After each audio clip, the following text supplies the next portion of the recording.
watching Just the News. I'm Amita Balachandra. We start off with our top story today. At least 15 countries have now lodged an official protest against former BJP national spokesperson Nupur Sharma's remarks. Now, the countries include Iran, Iraq, Kuwait, Qatar, Saudi Arabia, Oman, the UAE, Jordan, Afghanistan, Bahrain, Maldives, Libya, and Indonesia. Now, the Organization of Islamic Cooperation condemned the remarks and urged the United Nations to take necessary measures to ensure the rights of minorities are protected in India. Now, the controversy erupted after former BJP spokesperson Nupur Sharma made a remark about Prophet Muhammad in a televised debate last month. Now, former media head of Delhi's party unit, Naveen Jindal, had also posted a provocative tweet on the issue.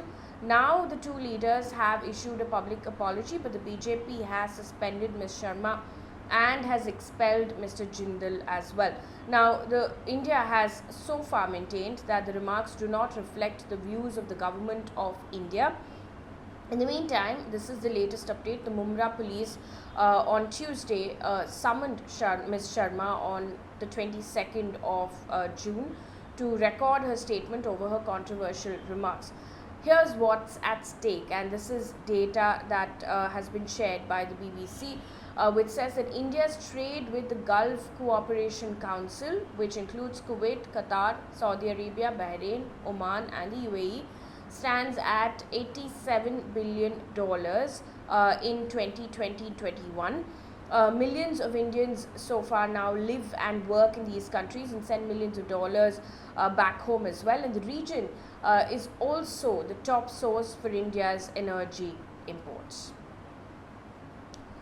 In the meantime, a spokesperson for UN Secretary General has said that, and I quote, "We strongly encourage respect and tolerance for all religions," end quote. Now, the spokesperson was responding to a question by a Pakistani journalist on the condemnation by several Muslim nations of the remarks by former BJP leaders. Now, the Indian government has so far maintained that these remarks do not reflect the views of the government of India. In the meantime, the Delhi police has provided security to suspended BJP spokesperson Nupur Sharma and her family after an FIR was registered on a complaint that she was getting death threats over her controversial remarks on Prophet Muhammad. She had requested the police to provide security citing harassment and threats she had been receiving. Trigger warning for people who are watching right now. The next news story involves rape. This comes in from Hyderabad. In the wake of the Jubilee Hills gang rape incident, 4 more incidents of rape have come to light in Hyderabad. A 12-year-old girl was sexually assaulted by 2 men while going to her grandmother's house. The second case is of a girl who worked at a retail store from where 21-year-old man took her home on the 31st of May and sexually assaulted her. Another minor girl from an orphanage was raped in a car on the 22nd of April, though the incident has only come to light now. And the News Minute has reported that a case was registered recently on the 4th of June at the Humayun Nagar police station. The fourth case is of a girl who said she was raped inside a theatre. The minor was lured to watch a film by the accused, who is also a minor and was in touch with the girl for a few months. An update on the Hyderabad gang rape case. So far, the police have arrested only 4 people. The 5th accused in the gang rape of the 17-year-old girl in Jubilee Hills is still absconding. A case now has been registered against a BJP MLA for releasing some photos and a video of the victim girl in the gang rape case in Hyderabad. M. Raghunandan Rao has been accused of revealing the identity of the minor girl by sharing photos and a video clip. He's now been booked under section 228A of the IPC, which is prevent social victimization or ostracism of the victim of a sexual offence. According to the police, a 17-year-old girl had gone to a pub at Jubilee Hills on the 28th of May. She was befriended by a group of youths who then gang raped her. Away from the story, on to politics now. The Enforcement Directorate conducted searches at the former Delhi Health Minister's home, Satyendar Jain's home, and those linked to his relatives on Monday. It said that it had recovered 2.85 crore rupees in cash, 133 gold coins, and other incriminating documents. Now, ED has said that money and gold coins weighing 1.8 kg in total from unexplained sources has also been seized.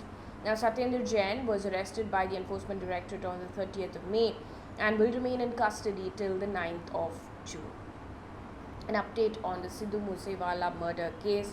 The Punjab police have said that they have arrested at least 8 people for providing logistics support, conducting recce, and harboring the shooters who killed Punjabi singer Sidhu Moose Wala on the 29th of May. Now, one of the accused is also a person who clicked selfie with him on pretext of being a fan just before the murder took place. The person is Sandeep, who goes by the name Kekda. Now, according to the police, on the directions of Canada-based gangster Goldie Brar, he had kept a tab on Sidhu Moose Wala's movements by impersonating as his fan. Now, Moose Wala, who left home at around 4:30 p.m. on the 29th of May, was shot dead by some unidentified persons. He was driving his non-bulletproof Mahindra Thar vehicle. Moving on to COVID news coming in from across the country, starting off with Maharashtra right now. According to the Times of India, Maharashtra Health Minister Rajesh Tope has said that Mumbai and Palghar's weekly positivity rate is higher than Maharashtra's average. Now, Mumbai is at 8.8%, Palghar is at 4.9%, and that's compared to Maharashtra's average of 4.5%. Now, Thane city on Monday registered a daily positivity rate of 20%, a near doubling from Sunday's 10%. But this is what's worrying. COVID cases are climbing in the city of Mumbai especially.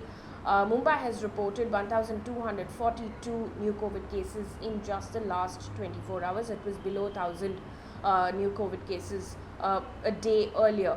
Maharashtra has, in the meantime, reported 1,881 new COVID cases in the last 24 hours. Meanwhile, in Karnataka, Bengaluru's municipal body, BBMP, has announced that wearing of masks will be now mandatory in public places. The tests, they've also said, will be increased from 16,000 to 20,000 a day. Now, Karnataka Chief Minister Basavaraj Bommai has said, and I quote, "We're taking regulatory measures. There's no need to panic unnecessarily," end quote. Now, on Sunday, Karnataka reported 301 fresh COVID infections and 1 death. This was up from 222 cases on Saturday. Moving on to environment news now, some bad news really coming in, because according to an analysis by Yale and Columbia University researchers, India ranks the lowest among 180 countries in the 2022 Environmental Performance Index. Now, according to this report, and I'm quoting from the report, India, with increasingly dangerous air quality and rapidly rising greenhouse gas emissions, falls to the bottom of rankings for the first time, end quote. Now, the report says that India is at the bottom of the list because of its poor policies and implementation on various environmental fronts. Now, in fact, Pakistan and Bangladesh have fared better than India. In the meantime, the United States lagged behind its peers of wealthy nations as well. It ranked 43 out of 180 countries in this index. Interestingly, Denmark ranked on top and is the most sustainable country. Now, the EPI ranks 180 countries on 40 performance indicators, including climate change, environmental public health, biodiversity, and among other indicators as well. The report says that India has prioritized economic growth over environmental sustainability.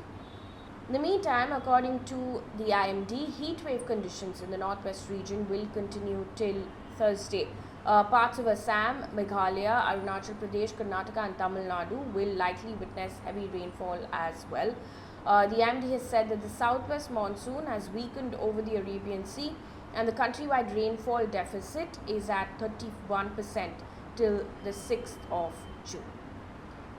On to science and technology news right now. India has successfully carried out a training launch of nuclear-capable ballistic missile Agni 4 from Odisha's APJ Abdul Kalam Island on Monday. Now, the ministry said that, and I quote, the launch validated all operational parameters as also reliability of the system and reaffirms India's policy of having a credible minimum deterrence capability, end quote. Now, Agni and Prithvi are the country's two main nuclear missiles.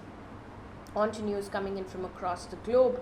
The Prime Minister of UK, Boris Johnson, has won the backing of 211 out of 359 Conservative lawmakers in the no confidence motion brought in the country's parliament over the Partygate scandal. Now, a significant 148 MPs of his Conservative Party voted against him. One piece of positive news before we wrap things up here on this bulletin. Viswanathan Anand defeated world number 1 Magnus Carlsen in the 5th round of the classical section early on Monday in the Norway Chess tournament to climb to the top spot.